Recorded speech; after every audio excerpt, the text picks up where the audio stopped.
What if I told you that making a man chase you isn't about being more beautiful, more available, or more mysterious? It's about speaking directly to the parts of him that no one else dares to reach. His unconscious fears, his hidden potential, and his deepest desire to be seen, trusted, and called into purpose. There are 3 phrases, simple on the surface, but forbidden in their power, because once you say them, you'll never just be another woman in his life. You'll be the woman he can't stop thinking about.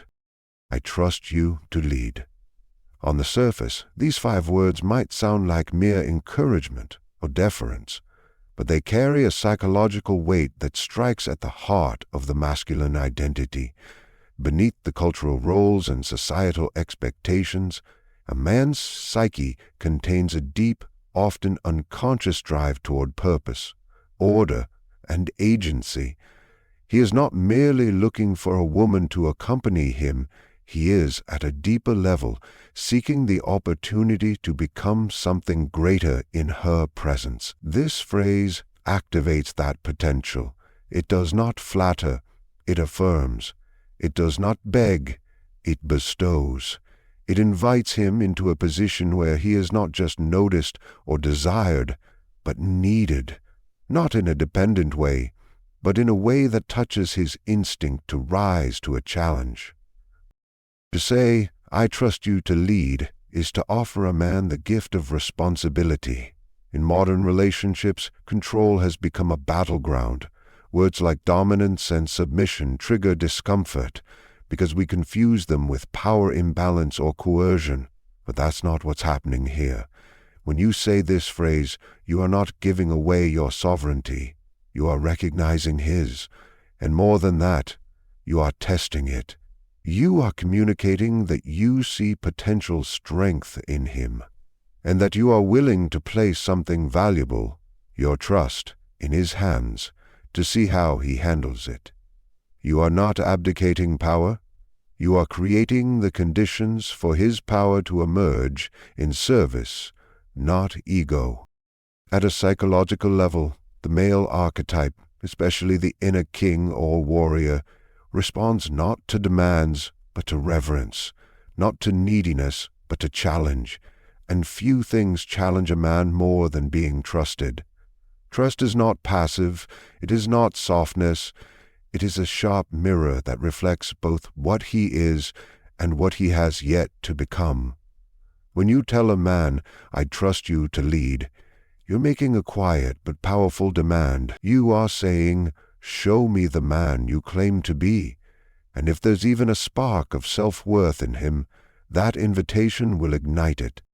This phrase works because it flips a deeply embedded masculine fear, the fear of inadequacy. Many men are driven, consciously or not, by the need to prove they are capable, valuable, decisive, but modern life rarely offers them the stage to do so authentically. When a woman expresses this kind of trust, she becomes that stage, not in a performative way, but in a sacred way. She becomes a context in which a man's strength has meaning. The chase that follows is not about possession. It is about expression.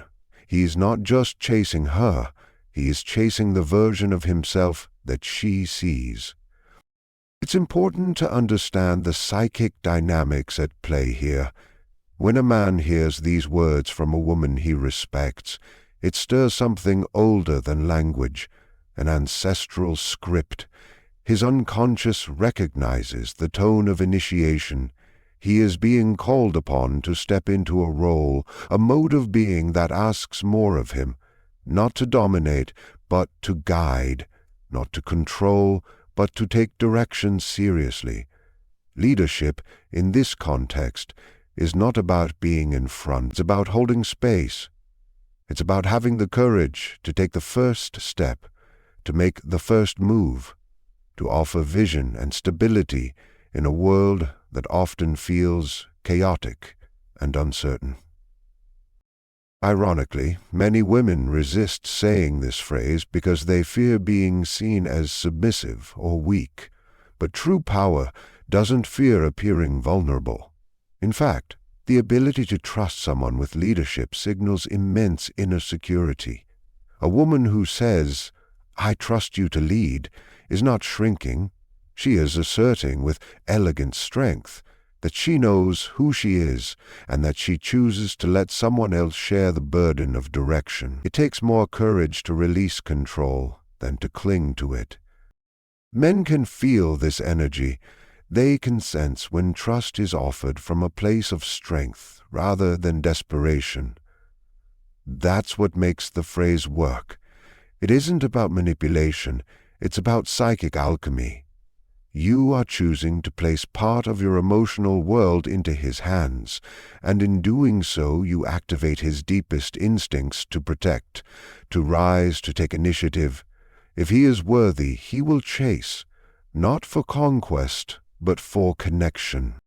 So, when you speak these words, you are not only encouraging a man to step forward, you are affirming that you believe in his ability to do so.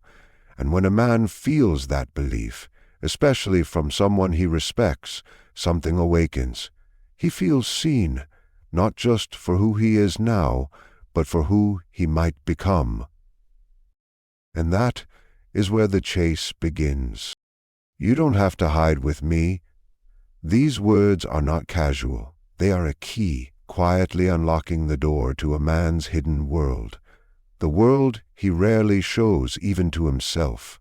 Most men move through life carrying a subtle but persistent weight, the expectation to appear strong, composed, in control.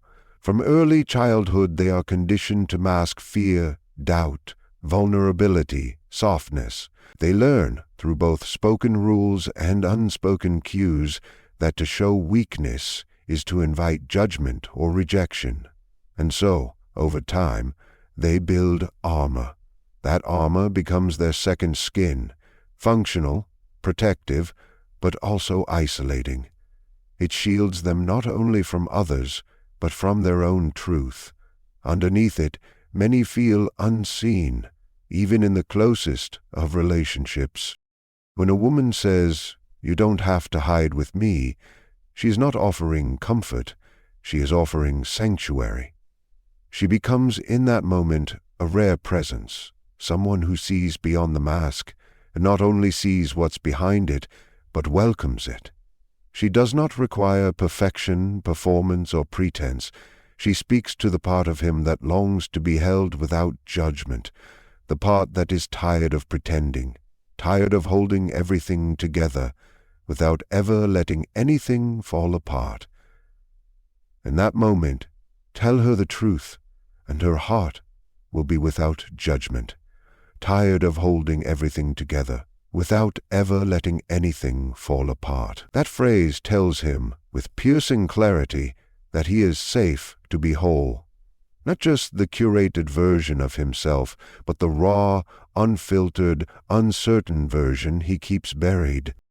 This touches something archetypal in the male psyche. Beneath the surface roles of provider, protector, or achiever, there is a boy inside every man, not in a childish way, but in the sense of a vulnerable inner self, wounded, sensitive, yearning. And most men have been taught to exile that boy. They bury him beneath success, sexual confidence, ambition, stoicism. They do not talk to him, they do not acknowledge him. But he is still there, living silently inside their decisions, relationships, addictions, fears. When you say, "You don't have to hide with me," you are inviting that hidden boy out of exile. You are telling him, "I see you, I accept you, and you're safe to show up here." That kind of acceptance is rare. It is magnetic. It is healing. A woman who can hold this space becomes unforgettable, not because she flatters, but because she reaches. She reaches past the exterior and makes contact with the real, and in a world that rewards masks, that kind of connection feels almost sacred. It disrupts the pattern. It breaks the trance of constant self-protection.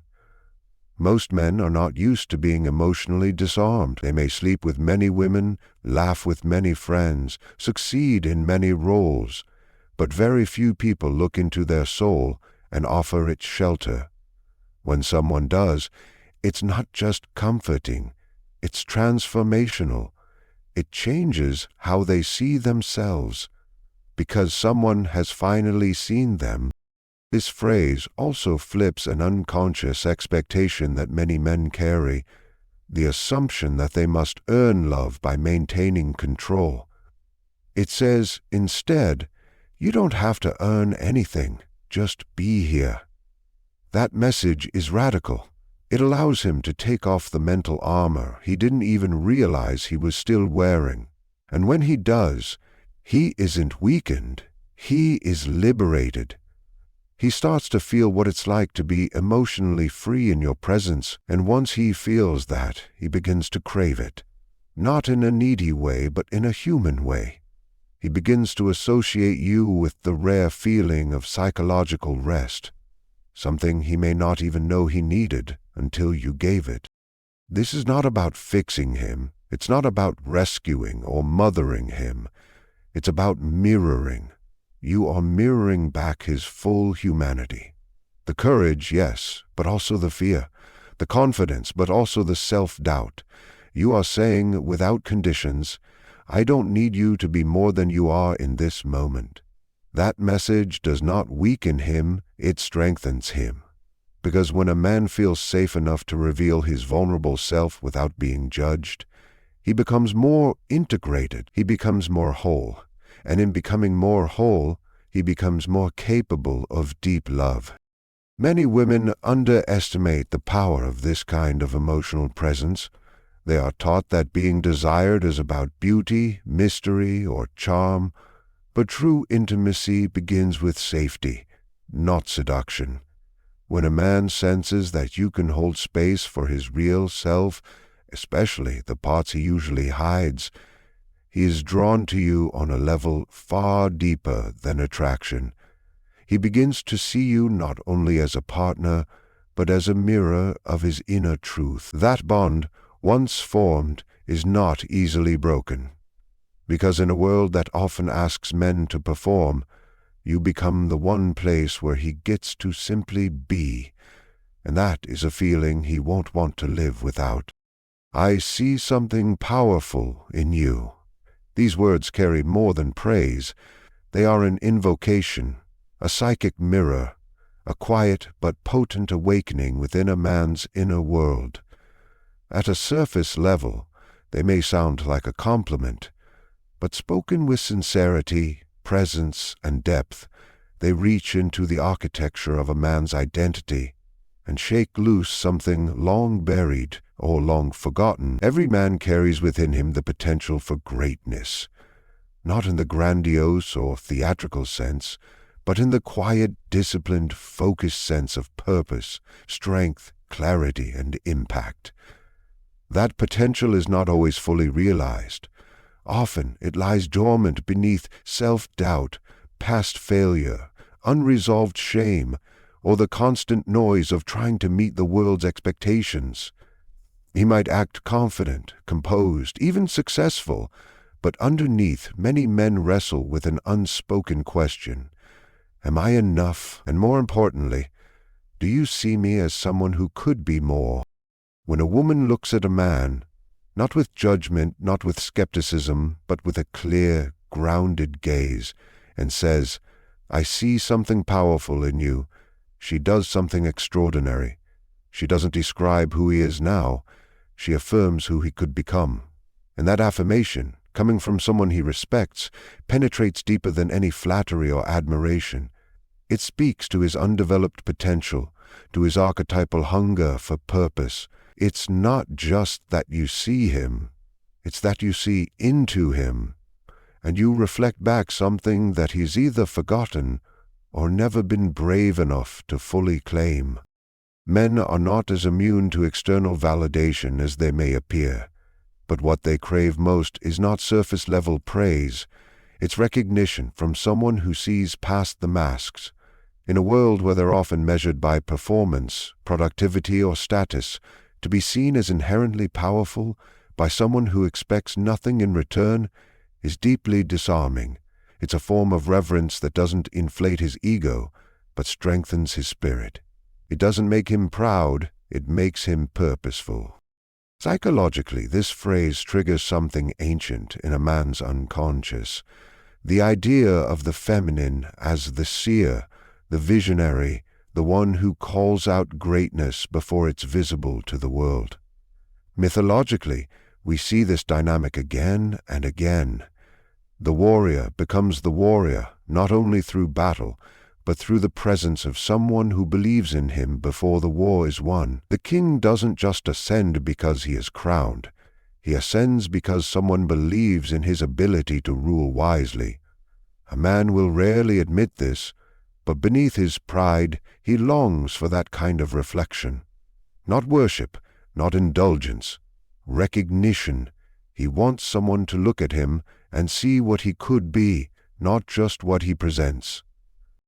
This is not about manipulation.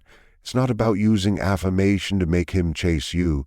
It's about understanding the role of the feminine as a psychological catalyst. When you say, "I see something powerful in you," you become not just a romantic interest, but a symbolic force in his life.